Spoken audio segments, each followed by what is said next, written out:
미국의 유력 경제지 월스트리트저널의 기자 3명이 중국에서 추방당했다는 소식이 들어와 있습니다. 중국이 문제 삼은 기사는 China is the real sick man of Asia. 중국은 진짜 아시아의 병자라는 컬럼입니다. 중국 정부의 초기 대응, 현 상황의 은폐 의혹에 대한 강한 비판과 앞으로 중국뿐 아니라 전 세계 경제에 미칠 영향에 대해서 쓴 칼럼이죠. 1998년 이후 중국이 외신 기자를 추방한 것은 이번이 처음입니다. 이 컬럼은 사실 월스트리트저널 기자가 쓴 것이 아니라 저명한 국제정치학자인 월터 러셀 미드 교수가 쓴 것입니다.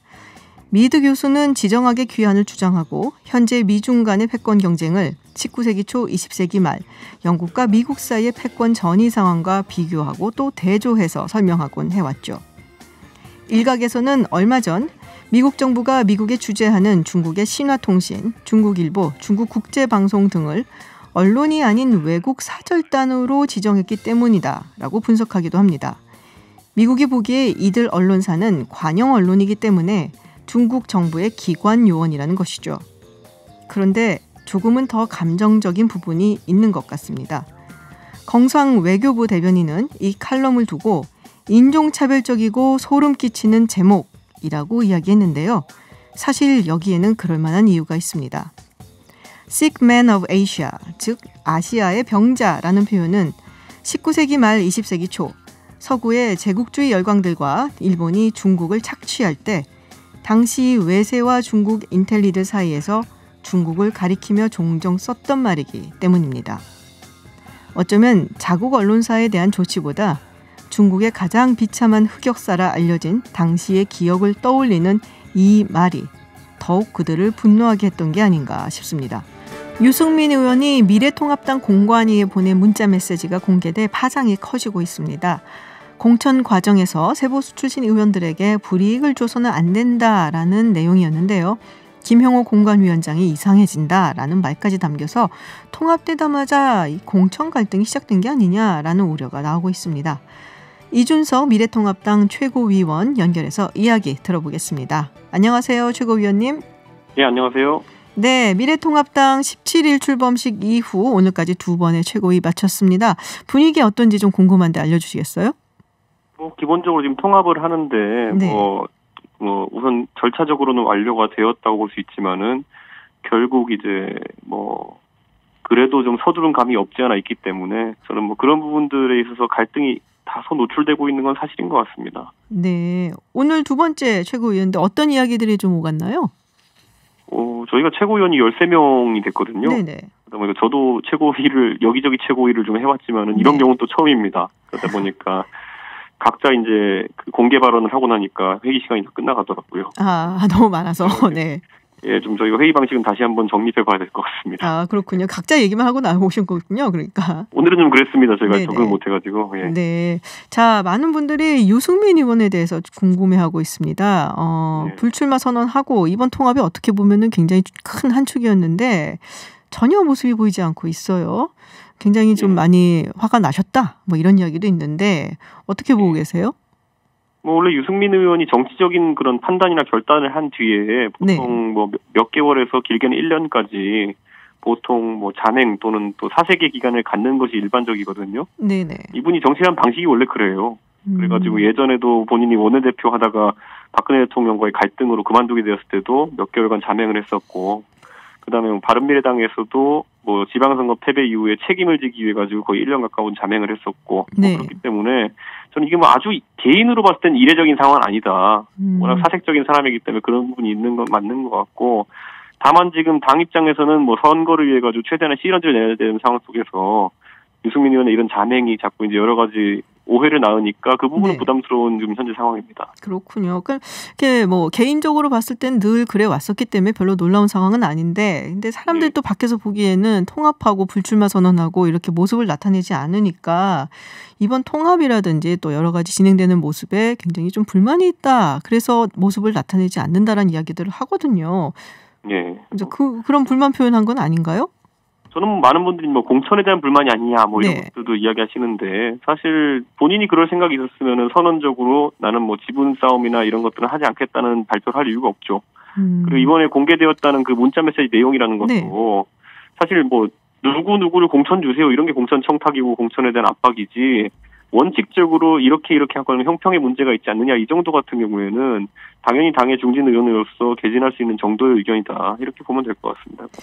왠지 그래도 어쩐지 뭔가 공천에 대해서 좀 불만이다라는 느낌은 확실히 들긴 했거든요. 그러니까 그 부분에 있어가지고는 오히려 그 문자 내용을 보신 분들은 약간 인지하실 수 있겠지만은 뭐 특정 인사가 공천을 받느냐 못 받느냐의 문제보다도 김무성 대표가 지적했던 내용에 대해서 일리가 있다고 생각하는 사람이 많다 이렇게 했는데 그 내용을 그 전날로 돌아가서 반추해 보면은 결국에는 뭐 이현주 의원님이 언급이 되었지만은 결국에는 지역을 옮기는 상황 속에서 전략공천 쪽으로 그렇게 사람을 꽂아내리면은 결국엔 그 지역에서 활동하시던 분들 반발이 있을 수 있지 않느냐 뭐 그런 아주 원론적인 이야기였거든요. 원론적인 이야기다. 예, 그래서 저는 뭐 그 부분이 뭐 누구를 공천 주고 누구를 공천 주지 말아라 이런 일반적인 어떤 공천에 대한 개입과는 굉장히 다른 궤의 이야기였다 이렇게 봅니다. 그렇군요. 근데 공관위 측에서도 조금 불만이 있다. 자꾸 이제 유승민 의원 모습이 안 나타나니까 이거 갈등 있는 거 아니야? 공천 때문에 그런 소리가 나오니까 조금 불만스러운 목소리가 있다고 하는데요. 어떻게 생각하시나요? 예, 그게 그래서 사실 뭐 그게 노출된 형식 자체가 이해운 의원과 유승민 의원이 뭐 사적으로 나누는 메시지 내용이 그 언론사 카메라에 잡혀가지고 그게 공개가 된 것이기 때문에 사실 그런 상황을 유승민 의원도 예측하지 못했을 것이고 이해운 대표님도 마찬가지로 예측 못했을 겁니다. 그래서 뭐 다소 공관위에게는 좀 그렇게 노출되어서 좀 미안한 부분이 있을 것이고 당연히 공관위도 그 부분에 대해서 당연히 좀 화가 날 수 있는 부분이라 가지고 그 부분은 제가 알기로 잘 해소된 걸로 알고 있습니다. 그 부분은 해소가 됐다. 예, 해명이 있었고 그 해소를 받아들인 걸로 알고 있습니다. 예. 노출될 줄 몰랐다고 하는데 또 혹간에서는 노출될 거 알고 일부러 한 게 아니냐 얘기도 나오거든요. 노출될 거 알고 했다기 보기에는 사실 그 의도가 있었다고 하면 이해운 의원님이 사실 유승민 의원님을 좀 어느 정도 곤란한 상황에 빠뜨리겠다는 의도가 있었다는 것인데 사실 많은 청취자분들도 아시겠지만 그 두 분이 정치 활동을 같이 해오신 게 벌써 10수년이고 그렇게 아무리 어떤 상황에서도 다른 사람을 그렇게 곤란한 상황에 빠뜨리겠다는 의도를 가지고 하는 그런 사이는 아닙니다. 알겠습니다. 유승민 의원을 곤란에 빠뜨린다기보다 공관위에 대한 불만을 우회적으로 표현하려고 했던 것이 아니냐. 그런 의미에서 약간은 일부러 노출한 것이 아닌가라는 이야기를 했던 거거든요. 공관이랑 싸우면 바보입니다. 그런데. 그런가요? 네, 원래 그 싸우면 바보입니다. 그거는 그런 의도를 가지고 싸우는 사람들이 없습니다. 하긴 뭐 그렇게 또 생각해보니까 그렇기도 하긴 하네요. 우리 이준석 최고위원은 경선하시나요? 저는 뭐 공관위 결정에 당연히 따라야 되고요. 네. 뭐 저희 지역구에도 뭐 예비 후보가 한 명 추가로 등록돼 있기 때문에 그건 뭐 제가 내일 면접인 걸로 알고 있는데 아마 공관위가 현명 판단할 거로 알고 있습니다. 그렇군요. 자, 그럼 유승민 의원이 총선 뭐 선거에서 그래도 뭔가 좀 역할을 할 것이다라고 우리가 봐야 될까요? 아니면은 뭐 여전히 자맹을 끝날 때까지 할 것이다라고 봐야 될까요?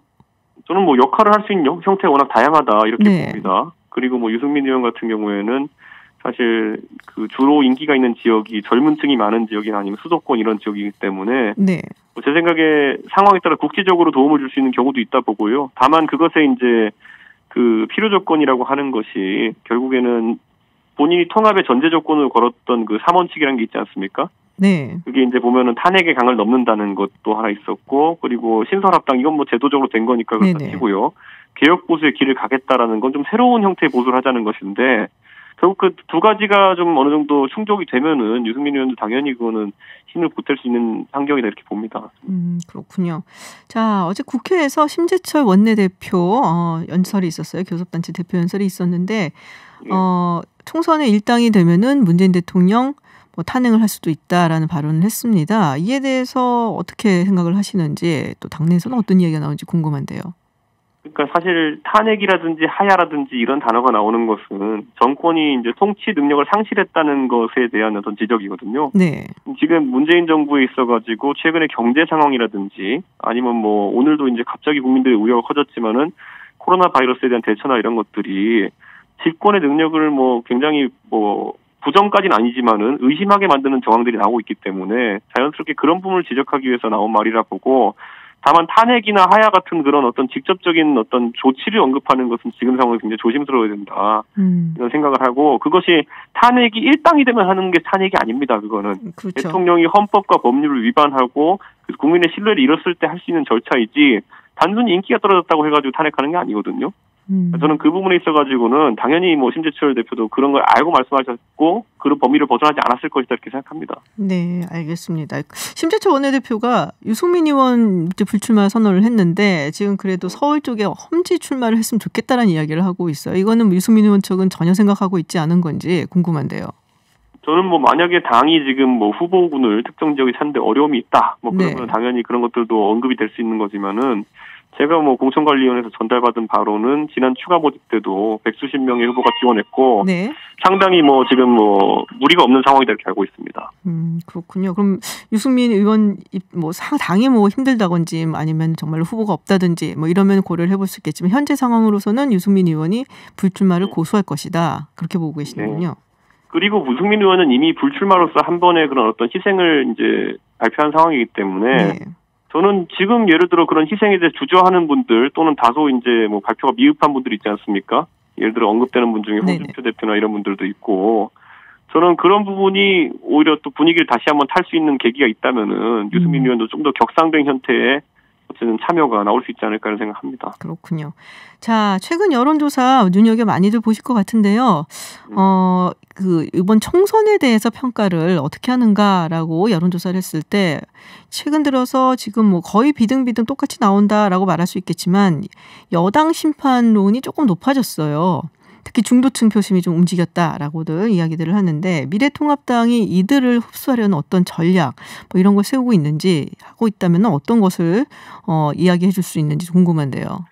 제가 그래서 이제 최고위원회의에 가서 회의에서 처음으로 이제 일갈했던 부분이 지금 다들 통합만 하면 이긴다라는 이야기를 하는 분들이 있는데 제가 이제 과거에 통합 앵무새라고 이제 지칭하면서까지 자극적으로 얘기했던 이유는 사실 그걸 뛰어넘는 혁신을 해야 되는 게 사실입니다. 과거 새누리당에 비해 가지고 나은 지점이 하나도 없습니다. 지금 외형적으로는.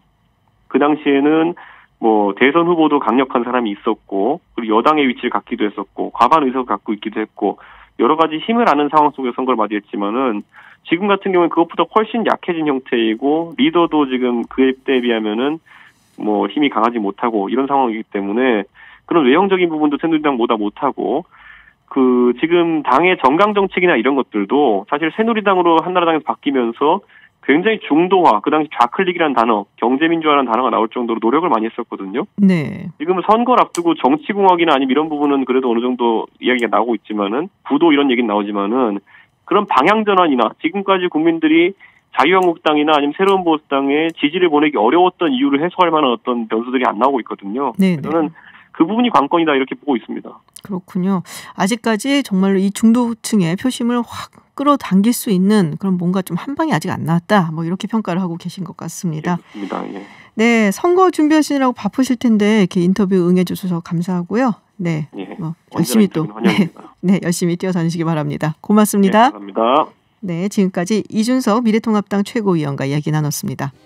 네, 강사 두 분 모셨습니다. 최영일 시사평론가 그리고 박지훈 변호사와 함께합니다. 어서 오세요. 네, 안녕하세요. 네, 우리 박쌤, 최쌤 두 분 나오셨는데 우리 박쌤 오늘 어떤 얘기 갖고 오셨어요? 오늘 아주 최근에 아주 이슈가 됐던 타다 관련 합법이라고 판결이 됐는데 이 부분에 대해서 얘기를 좀 해야 될 것 같습니다. 네, 타다 어제 판결 났었나요? 맞아요. 어제 났습니다. 1심 판결이죠. 그래서 합법이다라고 이제 판결이 났는데 이야기를 좀 나눠보도록 하겠습니다. 결국에는 이게 뭐 콜택시로 불법 운영을 한 것이냐 아니면 그냥 렌터카 초단기 렌터카로 이거를 합법적으로 운영을 한 것이냐라는 그 부분이었는데 타다의 손을 들어준 거죠. 1심 재판부는 타다의 손을 들어줬습니다. 말씀하신 대로 검찰이 이것을 기소한 것은 불법인데 유사 콜택시 영업 아니냐. 근데 사실은 어제 오늘 제가 타다를 탔는데요. 타다를 이제 소비자, 사용자, 승객 입장에서는 택시를 불러요. 먼저 택시를 제가 불러요. 앱으로 카카오 앱. 근데 택시가 안 잡혀요. 출근 시간이야. 타다를 부르면 타다는 한 10여 분 걸리는데 잡혀서 와요. 그럼 저는 택시 대신 탄 거니까 이 처음에는 일반 택시를 불렀지만 안 와서 타다를 그 대체물로 탄 거란 말이에요. 택시라고 느껴요. 소비자는. 이게 그렇죠? 검찰의 주장인 거고. 그런데 타다도 이게 법적 근거가 없는 건 아니에요. 이 여객자동차 운송사업법에 예외 조항이긴 하지만 자, 우선 11인승에서 15인승 사이의 승합차는 운전자를 알선할 수 있게 돼 있는 거예요. 네네. 물론 이게 취지는 관광 목적이거나 그런 건데 네. 어쨌든 이게 나름 법적 근거가 있으므로 타다는 이건 렌터카다라고 주장을 한 거고 재판부는 렌터카 쪽에 무게를 뒀습니다. 우리 변호사님 그렇죠. 네. 초단기 계약이라는 거예요. 할 때마다 그 계약이 계속 성립하는 거예요. 임대차 계약이. 할 때마다 계속되고 그 어떤 법적인 예외 조항에 근거해서 마련해둔 거거든요. 그럼에도 불구하고 결국은 여객자동차운사업법은 그런 택시를 하려면 면허를 받고 그렇죠? 하라는 거고 이렇게 탈법적으로 아니면 좀 변칙으로 운영하지 말라는 취지이기 때문에 저는 그래도 유죄가 되지 않을까 좀 생각을 좀 했었는데요. 네네. 뭐 그럼에도 불구하고 법원에서는 일단은 무죄를 선고를 하면서 뭐 제형 법정주의 얘기도 하고 또 여러 가지 또 경제적 얘기도 좀 했던 걸로 좀 보입니다. 네, 이게 뭐 초단기 렌터카 계약이라고 하셨는데 우리가 탈 때 관광하려고 타진 않잖아요, 솔직히. 그렇죠. 그런 거예요. 예. 실제로는 몰라요. 예. 손님 입장에서는 택시 탄다고 생각하지. 그렇죠. 뭐 임대차 계약이 있으니까 그러고 기사가 알선이 돼 있네. 아이고 나 이런 계약에 편성해서 타야 되겠다 생각하는 사람은 없습니다. 그렇지만 그 예외 조항을 근거로 타다 업체하고 이런 것들을 만들었기 때문에 법률이랑은 명확하게 해석을 해야 되고 이게 무죄 추정도 그렇지만 제형 법정주의라고 법에 딱 맞게 해석을 해야 되는데 어쨌든 간에 그 법에 맞게 그런 계약들을 구성해놨기 때문에 그 이상 판단해서 유죄를 줄 수 없다라는 게 재판부 견해 같습니다. 어떻게 보면은 이거는 제가 너무 한쪽으로만 생각을 하는 건지 모르겠지만 법적으로 봤을 때는 문제가 없다. 하지만 타는 소비자 입장이나 뭐 택시업계에서는 이게 어떻게 그러니까는 뭐 무죄냐 얘기는 렌터카는 아니다라는 거죠. 한 번도 그 생각을 안 하고 택시지. 저도 이 타다를 탈 때 한 번도 그런 생각은 안 했거든요. 그냥 택시가 안 잡히니까 아니면 조금 더 편하게 가고 싶으니까. 뭐 타면은 뭐 이점들은 있어요. 타면 향기로우니까 뭐 이런 거 판결문을 봐도 자 이게 좀 이 승객들이 다소 비싼 비용을 지불한단 말이에요. 그렇죠? 같은 거리 같은 시간이라고 봤을 때 택시보다는 좀 비싸요. 그런데 그것을 감수하는 이유가 있다. 그러니까 어찌 보면 소비자의 선택권을 좀 강조한 판결일 수도 있는데 전 재미있는 분석 기사를 봤는데 이 판결 1심 판결을 내린 재판부의 주심이 이 박상구 부장 판사라는 분인데 법원 내에서 이분이 얼리 어답터라고 소문이 나 있대요. 근데 사실 판결문 내용을 보면 취지들이 몇 개 깔려 있는데 자, 혁신 서비스를 막지 말아야 한다라는 취지가 깔려 있어요. 이건 정부 입장하고 좀 유사해요. 정부도 갈리잖아요. 국토교통부하고 중소벤처기업부하고. 국토교통부도 처음에 유권 해석을 할 때는 서비스 전에 이제 의견을 구했을 때는 괜찮아라고 했다가 택시업계의 반발이 커지자 입장이 다소 선회합니다. 그러니까요. 예, 그리고 또 이제 이 국회의원 중에 여러분이 특히 이제 대표적인 분이 김경진 무소속 의원, 박홍근 더불어민주당 의원이 이 타다 금지법을 지금 발의해 놓은 상태였어요. 그렇죠. 이게 이제 재판 판결에 어떤 영향을 받을 것이냐도 관건인데 그 내용 간단하게 소개시켜드리면 기존에 있는 렌터카 예외 조항에 렌터카가 되려면 6시간 이상을 이용해야 한다는 거 하고 그다음에 이 기착지가 항만이나 공항이어야 한다는 거예요. 그러면 렌터카로 인정해 주는데 그러면 이제 타다는 운행을 못하게 되는 법안이 되는 상황입니다. 그래서 사실 얼리 어답터 얘기를 했는데 IT 전문가라고 알려져 있었고요. 그것 때문에 혹시나 무죄가 될 가능성도 있다라는 게 예측이었는데 일반적으로는 뭐 많은 법조인들은 그래도 탈법적인 모습이 있기 때문에 여객자동차운사법 위반이 아닌가라고 판단했는데 일단은 무죄가 났습니다. 검찰의 항소 부분이 저는 가장 중요할 것 같아요. 7일 이내에 항소를 할 수가 있습니다. 항소를 해서 2심 판단을 받을 것인지 아니면 항소를 안 하면 이제 이대로 확정이 되는 거거든요. 근데 이제 사실은 저는 이 말씀을 좀 드리고 싶어요. 검찰이 사회적으로 논쟁이 되고 있는데 기소를 좀 안 했었으면 어떠나 생각이 좀 들어요. 왜냐하면 사회적으로 해결했어야 될 부분이거든요. 이 법적 잣대를 들이대서 미래산업, 뭐 미래산업이라고 저는 얘기를 하겠습니다. 저는 이게 미래산업인지 솔직히 잘 모르겠다. 저도 잘 모르지만 예전 규정은 적용할 건 아닌 것 같아요. 예전 자동차 여객운사법 적용할 건 아닌데 예전 잣대를 갖고 지금 산업을 잣대를 할 수 있느냐. 그거는 사실은 입법적 과제거나 아니면 타협적 과제거든요. 그 과정에서 좀 무리하게 기소가 된 게 또 법원에서 이런 판단이 났는 게 오히려 좀 혼란을 야기한 게 아닌가 생각도 들기도 합니다. 그러니까 제가 사실은 이제 진행을 하는 사람으로서 이런 얘기를 하면 안 되긴 하는데 그런 게 있어요. 이 타다도 그렇고 우리 위워크라고도 많이 알고 있잖아요. 그것도 저도 굉장히 사무실 공유 서비스죠. 혁신 산업이다라고 얘기를 하는데 딱 따지고서는 그 중심을 생각해 본다면은 어떤 부분이 혁신인지 사실 잘 모르겠거든요. 저는 플랫폼이 있다고 혁신이라고 할 건 아닌데 플랫폼이 그죠? 있다고 혁신이 앱이 있다고 혁신은 아닌 거잖아요. 이게 어차피 임대를 다시 임대해 주는 게 위법이고 타다 같은 경우는 법상에서의 어떤 약간은 그 구멍이라고 할 수 있는데 임대를 알선해 주는 겁니다. 그래서 이게 혁신이 좀 그렇게 쓰인 건 아닌 것 같은데. 불법 가능성이 높지 않나? 유죄 나오지 않겠나라고 전 법조인이 아니지만 개인적으로 관측한 건 뭐냐면 동일한 노동을 하고 있는 다른 종사자들과의 법적 형평성의 문제예요. 그러니까 택시 기사들이 상당히 타다에 반발을 많이 했잖아요.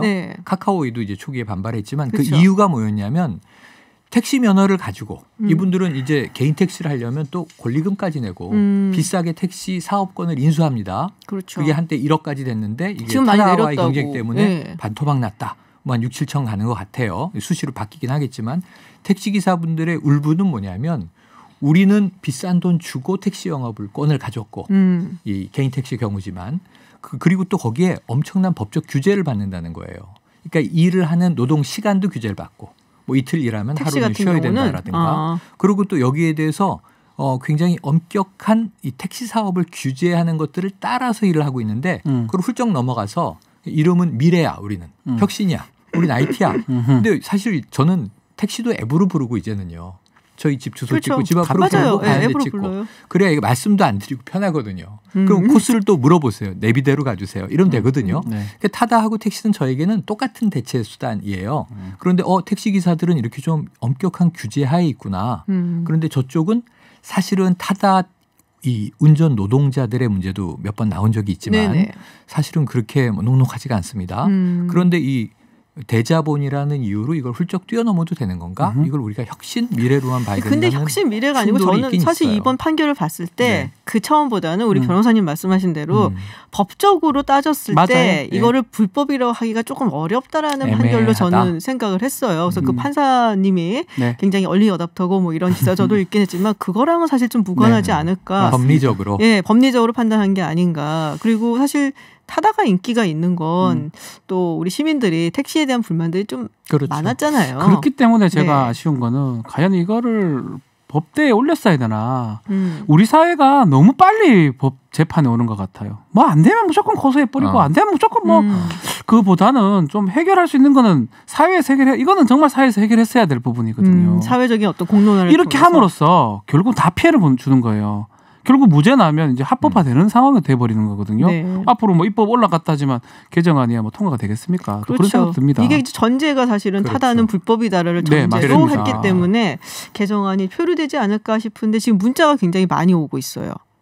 관심들이 많으세요. 택시 기사분들이 방송 많이 듣잖아요. 택시 기사분들도 계시고 또 택시 기사가 아닌 분들 일반. 그렇죠. 지금 7819번님께서 보내주신 문자는 기존 서비스, 그러니까 택시가 문제가 없으면 소비자가 다른 것을 찾겠느냐. 좀 먼저 그걸 생각했으면 좋겠다라는 말씀 주셨고요. 또 1632번님 타다는 택시와 똑같은 앱을 사용하며 영업을 하는 것인데 지금 현재 1,500대 타다를 15,000대로 늘리면 택시 질서는 교란되는 것이 아니냐. 일리 있잖아요. 정부에서 관리 못하고 뭐 택시를 사실은 이제 하려면은 자격이 있어야 되는데 사실 뭐 타다 같은 경우는 물론 타다 측에서 관리를 하겠지만 뭐 이런 뭐 자격증이라든 이런 부분에 대해서는 사실 좀 얘기가 있죠. 택시는 다르죠. 그래서 그런 부분에 대해서 뭐 무질서가 될 거고 이 문제도 또 문자 보내주셨네요. 7645번님께서 보내주셨는데 우버 택시기사 모집이 벌써 나온다. 이렇게 따지면 우버는 어떻게 되는 거예요? 우버를 이제 금지할 근거가 없는 것이 지금 근데 이제 이 1심 판결 끝나고 무죄가 돼서 이재용 소카 대표나 혹은 이제 실제로 이 타다를 운영하는 VCNC 박재욱 대표는 굉장히 좀 홀가문해졌지만 나오면서 뭔가 걸리는 게 있는 거예요. 택시와의 상생 방안을 모색하겠다 이렇게 얘기했는데 검찰이 이거 고발 들어가기 전에 택시업계랑 충돌하다가 상생 방안은 택시 면허를 산다는 거였어요. 근데 타다가 그걸 실행을 안 한 거야. 근데 그 사이에 카카오 모빌리티에서 벤티라는 서비스를 냈는데 똑같아요 타다랑.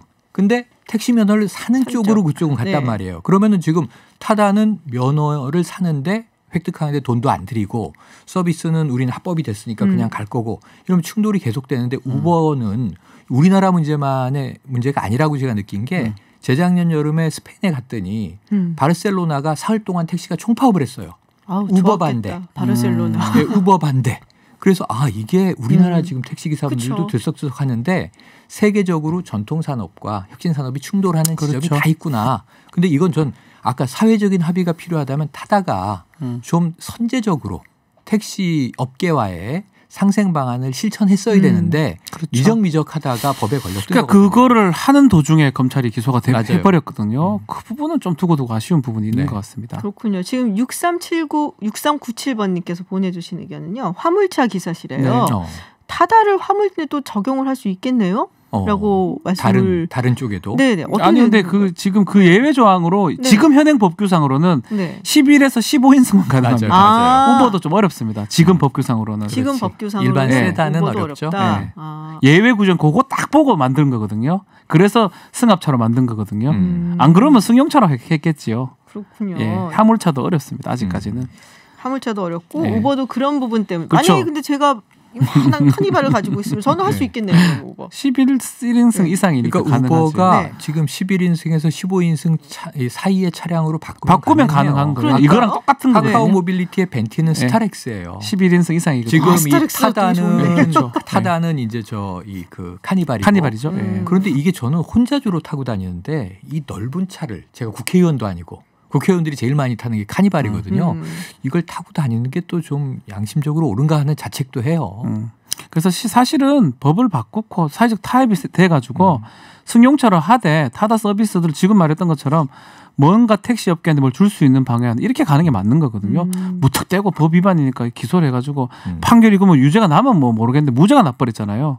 어쩝니까 이래가. 저는 좀 미래지향적인 상상력을 발휘한다면 타다같이 이런 서비스를 하려면 아예 극소형 차량에 전기차로만 운영하게 해라.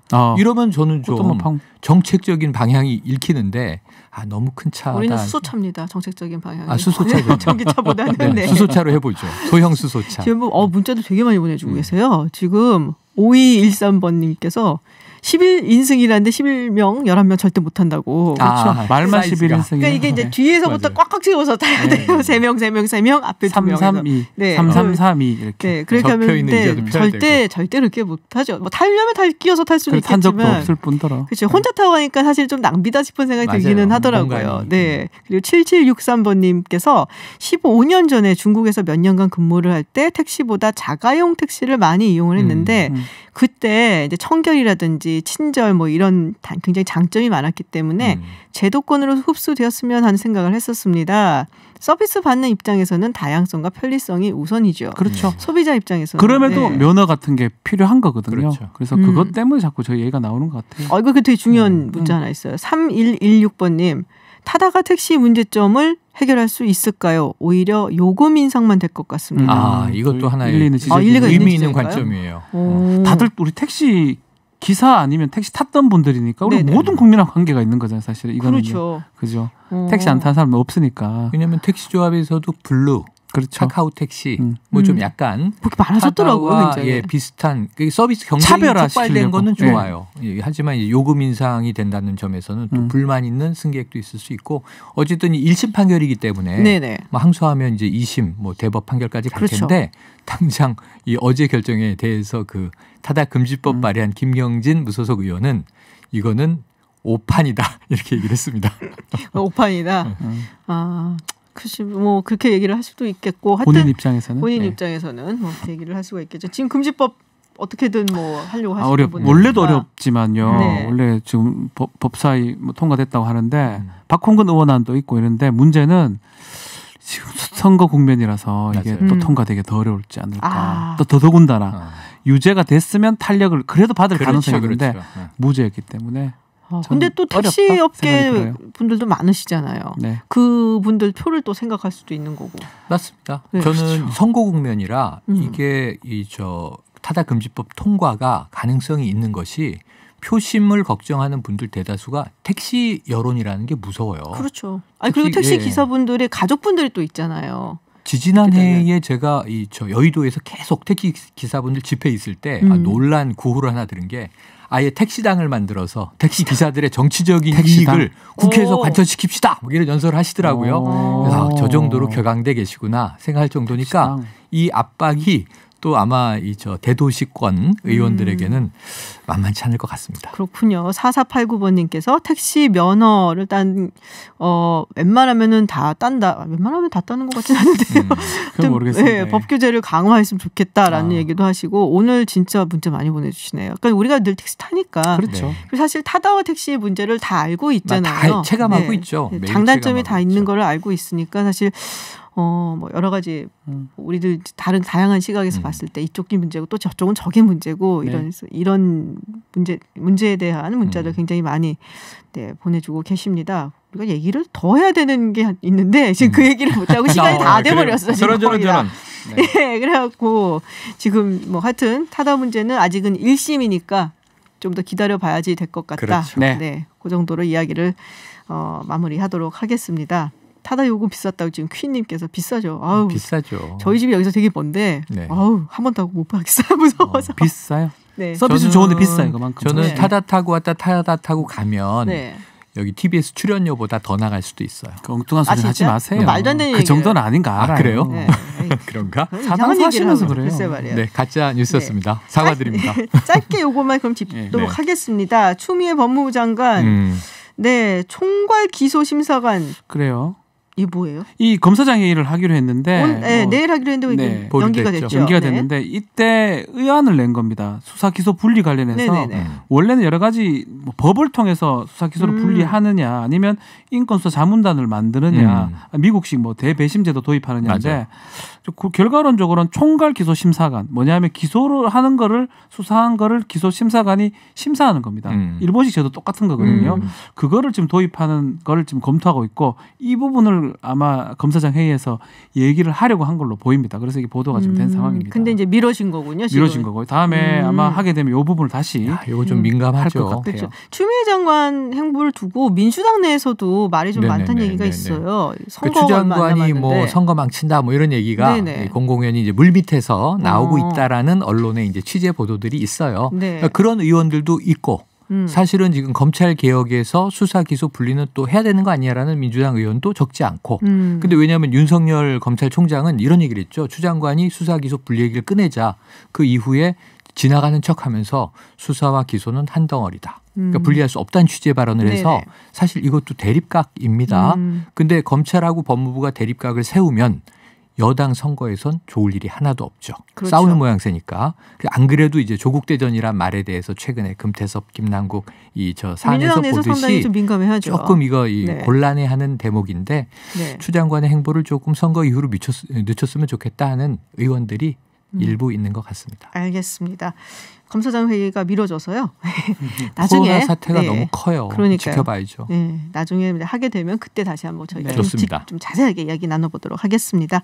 네, 오늘 두 분 쌤 모시고 이야기 나눴습니다. 박지훈 변호사 그리고 최영일 시사평론가였습니다. 오늘 고맙습니다. 감사합니다. 수고하셨습니다. 한 주간 뜨거웠던 글로벌 이슈를 각국 지구촌 대표단과 함께 이야기하는 지구촌 회담 시간입니다. 러시아, 일본, 중국 대표에서 소식 전해주실 분들 모셨습니다. 러시아 대표 국제회의 통번역사 에바 씨, 일본 대표 서울대 선임연구원 요시카타 베키 씨, 그리고 중국 대표 전 중국 차이나 TV 기자 리시양 씨와 함께합니다. 안녕하세요. 안녕하세요. 네, 코로나19 전 세계로 지금 확산이 됐고 한국에서 지금 어제 오늘 상당히 좀 긴장되는 상황이 벌어지고 있습니다. 이와 관련해서 특히 이제 유럽이나 이런 서방 국가들에서 아시아인에 대한 어떤 기피 현상, 제노포비아 현상이 확대가 되고 있다라는 이야기들이 막 들어오고 있어요. 그래서 이거에 대해서 한번 짚어볼까 생각을 합니다. 네, 제노포비아. 제노 플러스 포비아 해서 어떤 이방인 외국인에 대한 어떤 혐오라든지 혹은 두려움이라든지 이런 걸 뜻하는 말이죠. 자, 한국에서도 이런 한국 사람에 대한 것도 있었지만 특히 중국인에 대한 이런 전 세계적으로 오지 말라는 부터 포함을 해서 또 와 있는 관광객들한테 모욕적인 말을 한다든지 이런 일들이 많아요. 이게 잘 모르니까 일본 사람인지 한국 사람인지 중국 사람인지 모르니까 전반적으로 아시아인한테 그렇게 되는데 중국에서도 이 얘기 많이 나오나요? 네, 그렇죠. 이번에 그 코로나 바이러스 발생 후에 네. 전 세계에서 그러니까 중국을 비난하고 좀 혐오한다는 거는 누구나 다 알고 있는 일이고 뭐 언론에서도 어떻게 감출 수가 없는데 언론이 전반적으로 봤을 때 좀 두 가지 방향으로 흐르고 있어요. 그래서 네. 제가 갖고 왔는데 이게 첫 번째 초창기 언론 보도예요. 초창기 언론 보도를 보면 지금 프랑스어로 나는 바이러스가 아니다. 두 번째는 한국의 뭐 식당에서 중국인 출입 금지. 뭐 그리고 이거는 베트남에서 뭐 중국 사람 들어오지 마세요. 안 받습니다. 하는 이렇게 조금 언론에서는 중국인들을 이렇게 싫어한다는 부정적인 보도를 조금 많이 했어요. 근데 최근에 들어와서는 이 보도의 방향이 좀 많이 변경됐거든요. 이제 예를 들어서 보면 이렇게 서울시청에 지금 나와 있죠. 네네. 중국 짜요. 오한지아요 이렇게 화이팅하라는 네. 응원의 메시지 그리고 여기 이란의 다리에도 나와 있고 이거는 일본의 거리에서 무한히 잘 이겨내기를 바란다 이렇게 긍정의 메시지가 담긴 보도를 최근에 중국에서 많이 보도를 해요. 그래서 거의 부정적인 보도보다는 이런 걸 통해서 전 세계 인민들이 관심을 받고 있으니까 조금 더 이겨내고 우리가 잘 치료되면 그 경험을 또 다른 나라에도 좀 공유를 하자 이런 쪽으로 해서 좀 중국 사람들이 그동안 막 위축이 됐었거든요. 네. 이런 병이 우리한테서부터 시작되나갖고 했는데 그런 마음을 조금 다뤄주는 그런 언론의 방향이 있지 않는가 이렇게 생각이 그렇군요. 돼요. 러시아하고 일본은 어때요?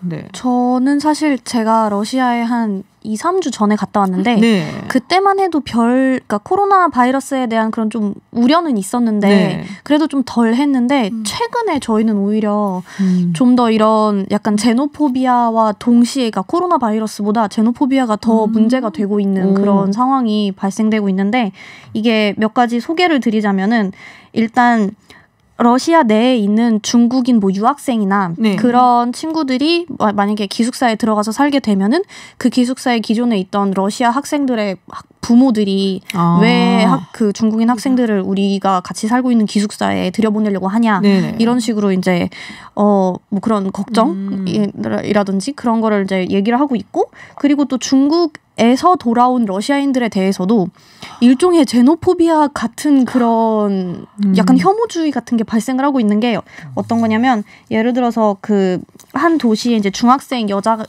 아이가 부모님이랑 같이 중국에 놀러 갔다가 이제 왔는데 네네. 그 아이가 원래 만성 천식 환자였던 거예요. 근데 기침을 계속하니까 이제 학생들은 얘 분명히 바이러스 걸렸다 이러고 있고 또 다른 학부모들은 얘를 어떻게 격리를 시켜라 이런 식으로 이제 그 뭐 교장 선생님한테 이렇게 막 얘기를 하고 있고 그 다음에 중국에서 유학을 하고 온 러시아 대학생이 네. 러시아에 돌아와서 건강검진을 받으려고 했는데 병원에서 절대 여기 들어오지 말라고 난리치면서 다른 시설에 가서 검사 받아라 이러고 있는 그런 상황이에요. 그러니까 중국인뿐이 아니라 러시아인들도 네, 그래서 러시아인들도 그리고 뭐 네. 유튜버들도 뭐 무슨 약간 중국인, 네. 그러니까 고려인도 이제 동양인이잖아요. 네네. 그래서 그런 친구들 옆에다 데려다 놓고 그 친구 예를 들어서 이렇게 막 상황극을 해요. 그래서 깡패들이랑 만났을 때 이런 친구가 옆에 있으면은 얘가 기침을 하면은 깡패들이 이렇게 도망간다는 그런 식으로 그런 영상도 막 찍고 있고 그래서 이게 조금 일부에서는 그래도 뭐 언론의 자유, 자기가 말의 자유, 뭐 이런 언어의 자유 뭐 이러고 있는데 다른 데서는 또 이거는 다른 확실히 뭐 거의 인종차별이랑 네. 비슷한 그런 제노포비아 아니냐 이러면서 그런 좀 여론이 갈리고 있는 그렇군요. 일본은 사실 일본도 문제잖아요 지금. 그렇죠. 일본도 문제. 거기도 참 문제가 심각한데. 네. 일단 근데 그 춘절 때 그때쯤에 그 중국인 관광이 많이 왔었어요 일본에. 맞아요. 네, 그렇죠. 네, 그때 그 당시에는 근데 그 사람 간의 감염은 없을 거라는 얘기였잖아요 처음에는. 그러니까 사람들이 뭐 특별히 그렇게까지는 그 경계를 안 했다가 나중에 그 이 상황이 이렇다 보니까. 이제 와서 지금부터라도 완전히 중국인은 못 오게 해야 된다 이런 식으로 주장하는 사람들이 꽤 있죠. 그러니까 지금 이 사태가 상당히 좀 뭐 정부의 책임이 크기 때문에 그러니까 이 문제에 있어서 뭐 정부가 잘못된 거 특히나 뭐 그루즈성 문제 같은 거에 대해서 그쵸, 그렇게 맞아요. 비난이 생기는 거는 뭐 당연한 거고 저는 뭐 마땅히 저 비판해야 된다 생각하는데 근데 그게 또 이상하게 여태까지 아베 정권을 지지했던 사람들이 그 사람들이 좀 약간 좀 그러니까 그 배회주의적인 그런 게 있잖아요. 그래서 중국인을 들어오게 했으니까 이런 사태가 생겼다라는 식으로 정부를 비판하는 것이 상당히 강하기 때문에 그건 조금 문제가 조금이 아니라 상당히 문제가 일본 있다. 같은 선진국에서 외국인들이 얼마나 많은데 근데 사실 이렇게 좀 위급하다라고 생각되면 다들 민감해지거든요. 맞아요. 평소에는 굉장히 온순한 시민이었는데 이런 일이 생기면은 모두들 막 이렇게 막 고슴도치처럼 쏟아서 굉장히 아무것도 아닌 것 같은데 민감하게 반응하고 이런 일들이 많아요. 최근에 호주 어떤 축구팀이랑 일본 팀이랑 네. 그 경기를 했는데 호주 팀이 아주 무기력한 그 경기를 했대요. 그게 그러니까 확실한 근거는 없는데 피한 거예요? 그냥? 아무래도 그게 아닌가. 그러니까 일본인이랑 좀 부딪히거나 이런 것이 두려워서 그런 게 아닌가. 모든 경기는 다 이기겠네. 아프면은 경기에 나오겠냐고요. 무슨 말도 안 되는 그런 얘기들을 하는데 사실 이제 여기서 뭐 아시아계의 뭐 혐오라든지 뭐 이런 부분을 떠나갖고 이런 류의 혐오 굉장히 좀 많거든요. 사실 뭐 외국인에 대해서도 그렇고 또 소수자에 대한 혐오도 굉장히 많고 이번뿐만이 아니라 어느 사회나 또 어떤 때나 이렇게 나타나는 것 같아요. 좀 불안하다라고 느낄 때에는. 그래서 세 분께 다 여쭤보고 싶은데 한국이 외국이잖아요. 세 분한테는. 네. 어떤 뭐 본인한테 뭐 혐오적인 표현을 한다든지 좀 민감한 부분이긴 한데 차별적인 행동을 뭐 당했다든지 이런 적 없어요? 리지양 씨 할 말 많은 것 같아요. 뭐 특별히 대놓고 저를 뭐 비난하나 혐오한 거는 아닌데 가끔씩 이렇게 모여서 이렇게 있다 보면 농담을 던져요. 근데 그 농담을 보면 좀 상처가 되는 농담이 있거든요. 예를 들어서 제가 기억에 제일 남는 게 뭐냐면 한 분이 저한테 그러는 거예요. 우스갯소리로 자기가 농담을 드렸는데 일본 사람, 영국 사람, 독일 사람, 중국 사람 4사람이 돼지우리에다 넣었더니 일본 사람은 몇 초 만에 뛰쳐나왔대요. 너무 더러워서 못 참겠다고. 그리고 그 뒤로 몇 분 뒤에 독일 사람이 나오고 조금 더 지나서 영국 사람이 나왔는데 아무리 시간이 지나도 중국 사람이 안 나오더래요. 그래서 가봤더니 돼지랑 함께 즐기고 있더라. 놀고 있더라. 그 말을 하는 거예요. 근데 그 말을 듣는 순간 이거는 웃음 포인트가 아니라 상처 포인트인 거예요. 그 말인지 중국 사람들은 다 그렇게 더럽다.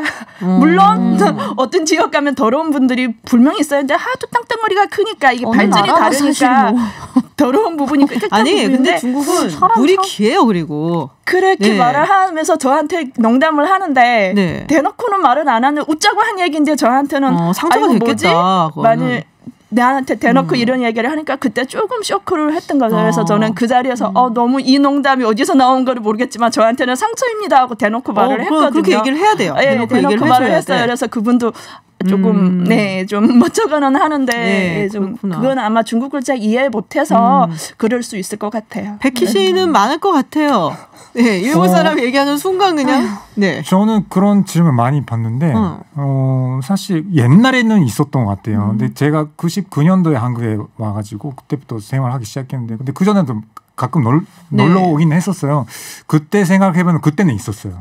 그때는 그러니까 예를 들어서 뭐 그 가게에서 술 마시고 있는데 뭐 다른 손님들이 왜 일본인이 있냐고 그 주인한테 쫓겨내라고 막 그런 것도 90년대까지는 있었던 것 같고 뭐 예를 들어서 뭐 일본어를 얘기하고 있으면 아무래도 좀 시선이 좀 느껴지거나 막 이런 일들이 있었고 좀 그러니까 약간 좀 안 좋은 말들이 있잖아요. 일본인 표현하는 그런 말들 좀 스쳐 지나가다가 들었거나 막 이런 일이 있었는데 그런데 2000년대에 들어서는 그게 거의 없어졌어요. 지금은 제가 생각하기에는 뭐 전무라고 해도 될 것 같아요. 뒤로 욕하고 있을 거야.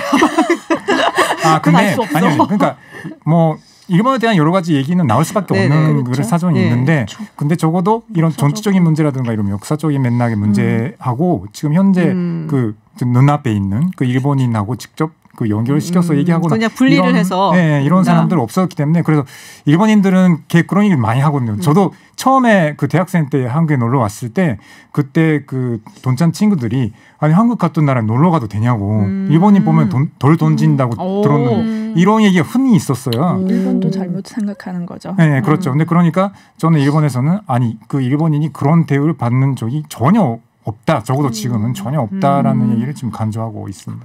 에바 씨는 있어요? 저는 사실 이게 좀 욕이라고 하기보다 선입견이나 그런 좀 편견 같은 그런 말은 많이 들어봤어요. 그리고 그거 중에서 조금 뭐 상처라고 하기는 좀 애매하긴 한데 그냥 보통 이제 생각하시는 게 일단 러시아 여자는 예쁘다.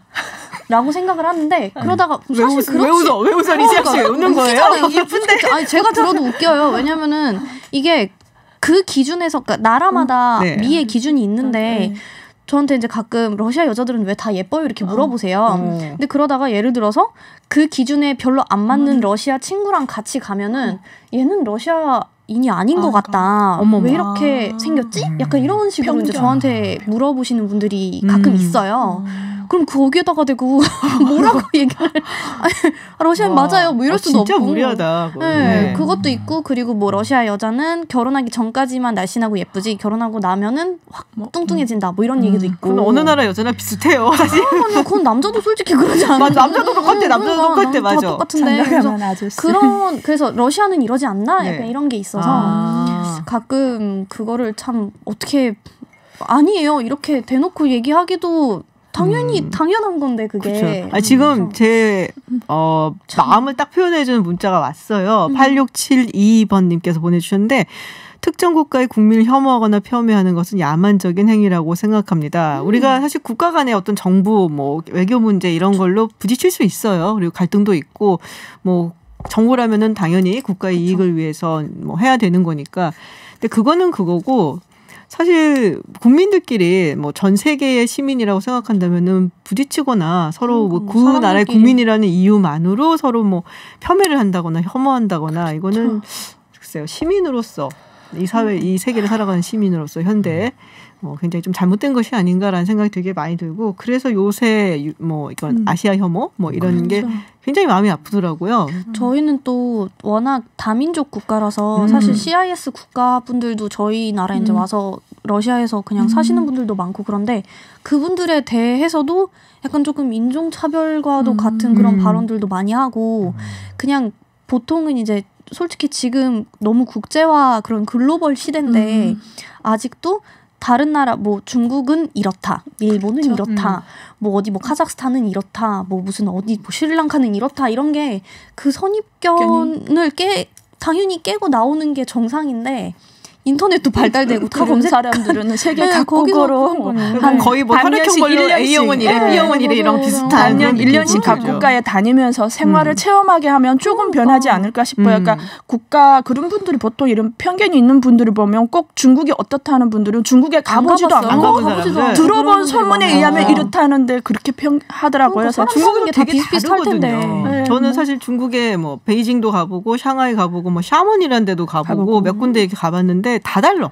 생긴 것들도 다 다르고 지역마다 다 다르고 음식도 다 다르고 너무 달라갖고 개인적으로 상하이가 굉장히 좋았어요. 상하이가 굉장히 좋았는데 까칠한 유형의 분들이 상하이를 좋아해요. 네. 그러니까 그래서 이게 참 뭐 지금 당장 고쳐지지 않더라도 우리가 좀 우리 아래 세대도 좀 고칠 수 있도록 노력을 해야겠다라는 생각이 드는데 지금 사실은 한 얘기를 더 하려고 그랬어요. 최근 이제 트랜스젠더 학생이 한국에서 여대에 합격을 했는데 합격을 취소를 했거든요. 입학을 안 하겠다고. 이제 성소수자에 대한 이야기 뭐 이런 부분도 얘기를 하려고 했는데 글쎄요. 뭐 대만이 굉장히 앞서가 있고 성소수자 문제에 대해서는 러시아 같은 경우 저는 굉장히 그것 때문에 뭐 외교적인 문제가 되기도 했었죠. 사실 러시아는. 그래서 저는 사실 개인적으로는 상관없어요. 그러니까 남의 그런 성적인 정체성이나 그런 거를 내가 간섭하는 건 너무 오지랖이라고 생각을 해서 그냥 자기가 자기 삶 살겠다는데. 근데 이제 전반적으로는 아직도 그런 좀 성소수자나 그런 분들에 대한 일종의 그런 이제 혐오가 존재하는 거는 있고 법적으로도 있잖아요. 러시아 같은 경우에는. 그래서 그런 뭐 게이 퍼레이드나 그런 거는 절대 막 완전 난리를 치고 그래서 근데 그 와중에도 최근에 이제 갔다 오니까 그 스탠드업 코미디를 게이 분께서 이제 나와서 나는 그냥 오픈해가지고 나는 이제 게이다 그러면서 맨날 뭐 게이는 뭐 게이들끼리만 이렇게 지낸다고 생각을 하지만 나도 그냥 똑같은 사람이다. 나도 당신들 앞에서 이렇게 웃긴 농담할 수 있다 막 이러면서 이제 그런 식으로 그런 분들이 등장을 하고 있어서 조금씩 변하고 있다. 조금씩 그래도 좀 풀리지 않을까. 일본은 조금 개방적일 것 같은데요, 왠지. 네, 그러니까. 사실 그러니까 뭐 다른 문제보다 이 문제에 있어서는 좀 상당히 좀 개방적이라고 할 수 있을 것 같아요. 우리는 싫어하면서 한국 사람은 개방적. 그러지 마세요. 개방적인데 법적으로 허가는 된 건 없죠. 개방적이지만 그치? 허가된 건 없죠.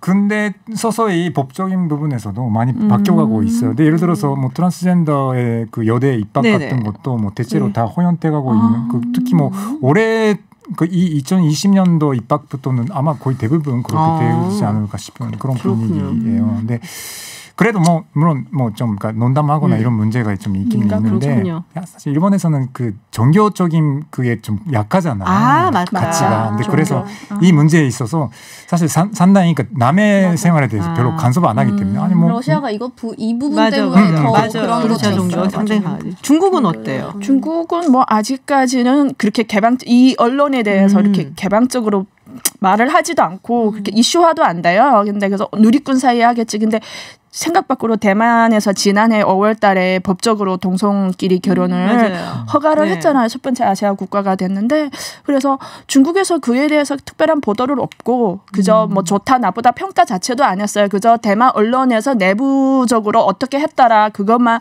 그저 인용을 했을 뿐이지 다 특별한 보도를 안 했거든요. 근데 제가 그 올해 초에 그 난징에서 어떤 서점을 갔는데 그 서점에 그 리틀 라이프라는 그 미국에서 2016년도에 베스트셀러가 된 그 게이 소설이 있어요. 그러니까 게이 소설이라고 하면 좀 이상하지만 그 주인공이 동성애인 거예요.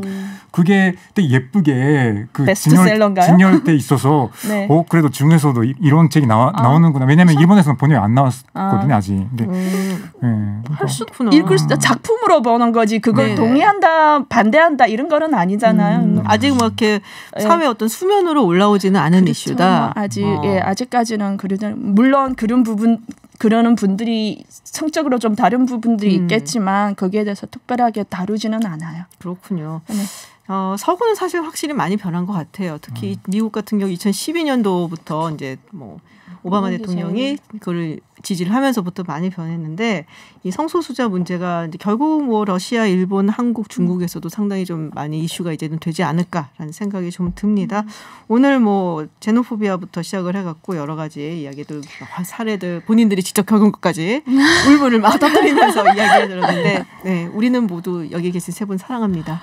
네, 감사합니다. 특별히 아까 8672님 감사드립니다. 진짜. 꼭 말씀 전해드리고 싶었어요. 네, 모두 감사하고요. 지금까지 리시앙 씨, 주식카타 백희 씨 그리고 에바 씨와 함께했습니다. 고맙습니다. 감사합니다. 네, 김지윤의 이브닝쇼 준비한 순서 여기까지입니다. 저는 내일 저녁 6시 다시 찾아오겠습니다. 김지윤이었습니다.